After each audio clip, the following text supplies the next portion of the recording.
अगर मैंने किसी के घर जाकर पिता से आशीर्वाद ले लिया तो क्या बेटा कह सकता है मुझसे आशीर्वाद नहीं लिए?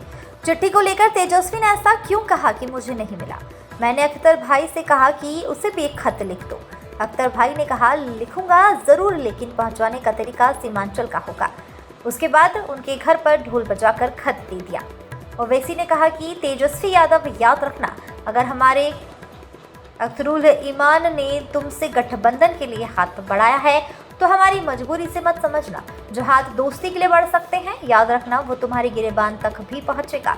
ओवैसी ने आगे कहा, भारत के पीएम को पैगाम देना चाहता हूं, आप सीमांचल की जनता की बेइज्जती करना बंद कीजिए। 65 लाख नाम इसी ने निकलवा लिए हैं, क्या एक भी घुसपैठिए का नाम आया? सीमांचल के लोग चुनाव में वोट के जरिए बताएंगे कि हम भारत के लोग हैं। सीमांचल इंसानों की बस्ती है। किशनगंज में सभा करने के बाद वे अररिया पहुंचे, जहां ओवैसी 150 किलोमीटर रोड शो करेंगे। इसके बाद ही 9 जनसभा को भी संबोधित करेंगे। ओवैसी 24 से 27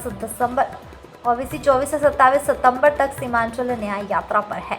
किशनगंज से उन्होंने इस यात्रा की शुरुआत की। कि अपनी सियासी क़यादत को मजबूत करिए। हम गैरों की चौखट पर जाकर भीख नहीं मांगेंगे। आपके पास इतनी ताकत है कि आप अपने वोट से दोबारा इंशाअल्लाह ताला कोचा दामन से मजलिस उम्मीदवार को कामयाब कर सकते हैं, और मुझे यकीन है कि जरूर कामयाबी मिलेगी।